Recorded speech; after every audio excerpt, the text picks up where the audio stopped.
It is 1,977, and a Cobra 29 is bolted to the dash of every other big rig, rolling down Interstate 40. Channel 19 is so packed with chatter, you can barely get a word in. Truckers are warning each other about speed traps, swapping fuel prices, telling jokes at 2 in the morning to stay awake. That radio was the backbone of American trucking for 20 years. Then the smartphone showed up, the dispatcher apps took over, and the CB went quiet. By 2018, you could drive from Memphis to Amarillo and hear nothing but static on Channel 19. But right now, in 2026, something strange is happening. Owner-operators are walking into truck stops and buying Cobra 29s again.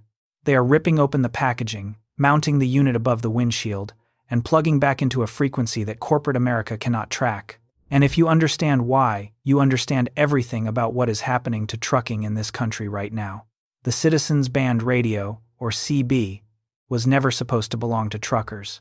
The Federal Communications Commission created the Citizens Band back in 1945 as a personal radio service for ordinary Americans. It ran on 23 channels in the 27 MHz band. For years, it was mostly hobbyists and small business owners using it. But truckers figured out pretty fast that a radio you could operate without a license, without a subscription, and without anyone listening in was exactly what they needed. By the late 1960s, CB radio was becoming standard equipment in long-haul rigs. Truckers adopted Channel 19 as the unofficial highway channel, and for a simple reason: if you were on the interstate, you tuned to 19. Everyone knew that. It was the one frequency where you could reach the guy a mile ahead and the guy 5 miles behind. Then the 1970s happened, and everything blew up. The oil crisis hit in 1973. Fuel prices doubled almost overnight, and the federal government imposed a national 55-mile-per-hour speed limit to conserve gasoline. For a trucker paid by the mile, that speed limit was a direct pay cut. They were furious. They used CB radios to organize protests, to warn each other about enforcement, and to run convoys at their own pace. The CB became a symbol of resistance.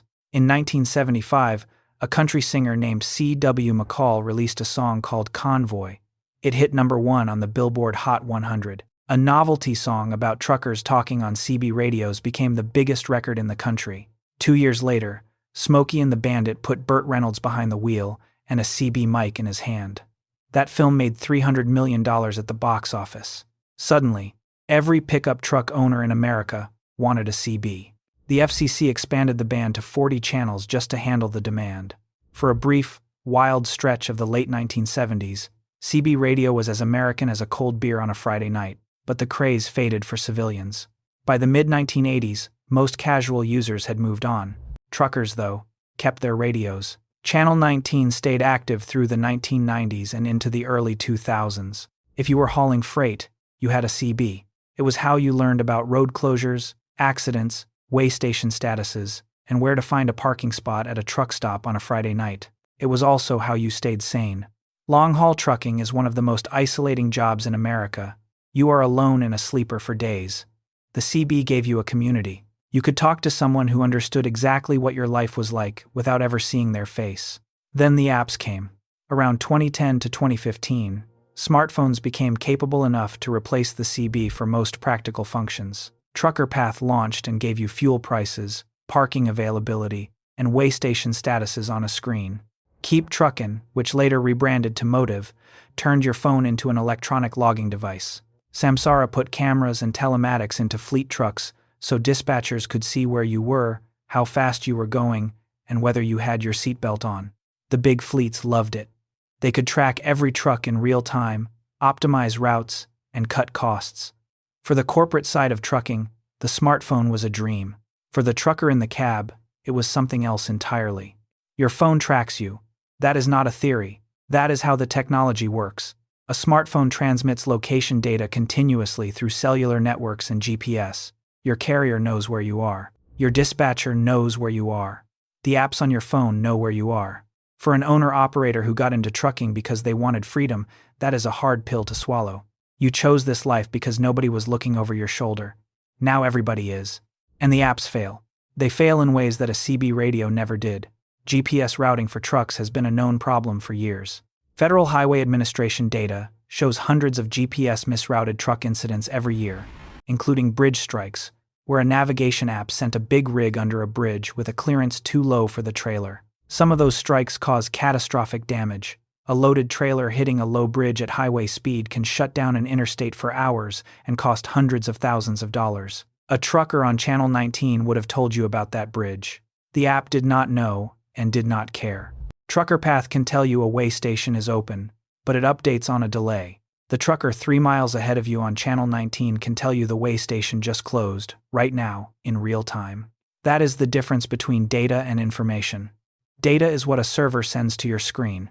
Information is what the guy who just drove past it tells you. And there is something the apps can never replace.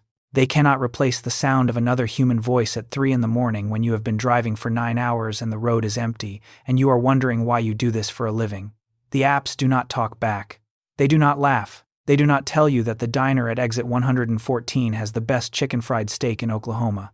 The smartphone made trucking more efficient and more monitored. It also made it lonelier.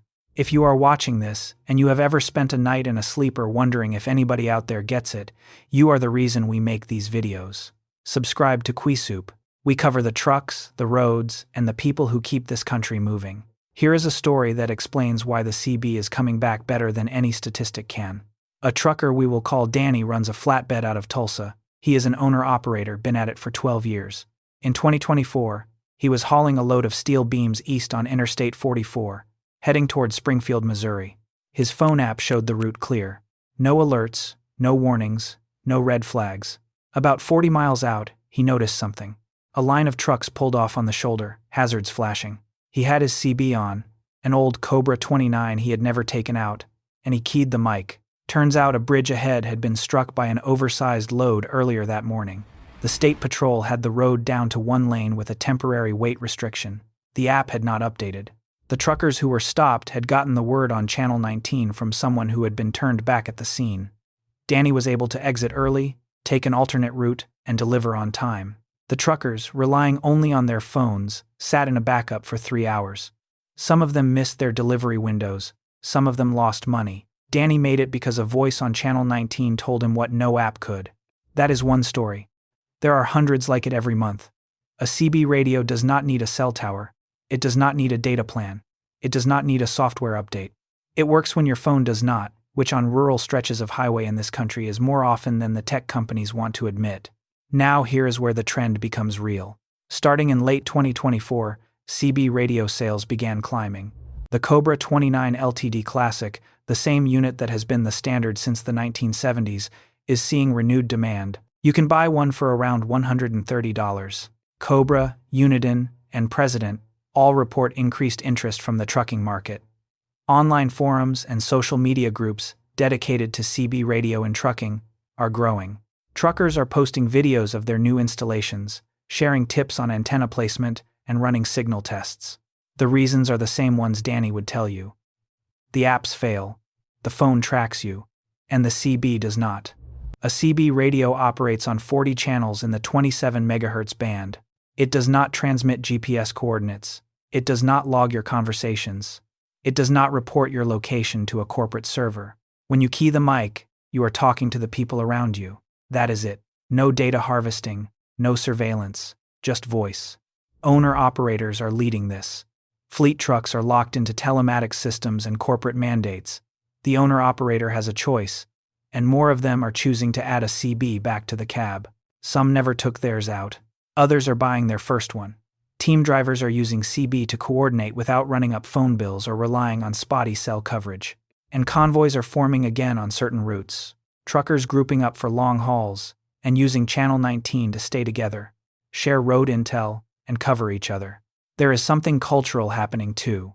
Younger truckers, the ones in their late 20s and 30s who entered the industry after the CB era, are discovering it for the first time. They grew up with smartphones. They have never known anything else. And some of them are finding that a radio with no screen, no notifications, and no tracking is exactly what they want. There is a simplicity to it. You mount it, you plug it in, you talk, no login, no password, no terms of service. The question is whether the CB can sustain this comeback. There are real challenges. The FCC has not meaningfully updated CB radio regulations in decades. The 27 MHz band is crowded and noisy.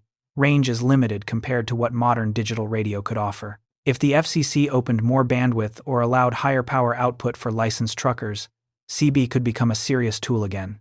But Washington moves slow, and truckers are not exactly at the top of the priority list. There is also the question of adoption. A CB radio is only useful if other people are on it. Channel 19 works because everybody agrees to be there. If only a fraction of truckers mount radios, the network effect is weak. The comeback needs a critical mass. Right now, it is building. Whether it reaches the tipping point depends on how many owner-operators decide that the old way still has something the new way does not. It depends on word of mouth, on stories like Danny's spreading through truck stops and online forums, on enough voices coming back to Channel 19 that it feels alive again. Here is what this comes down to.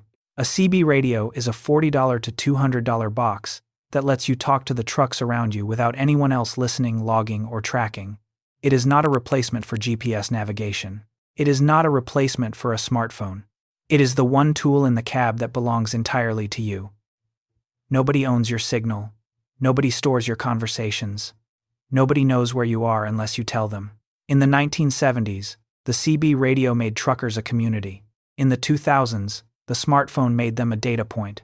In 2026, a growing number of them are deciding they would rather be a community again. They are tired of being watched. They are tired of being routed by algorithms that do not know the difference between a four-wheeler and a loaded flatbed. And they remember, or they are learning for the first time, that there was a time when the road had a voice of its own. The Cobra 29 is back on the dash. Channel 19 is waking up. And the truckers buying those radios are not living in the past. They are making a choice about the future. If this is the kind of story that matters to you, subscribe to Quisup. We are here for the trucks, the roads, and the people who refuse to let this industry forget where it came from. We will see you in the next one.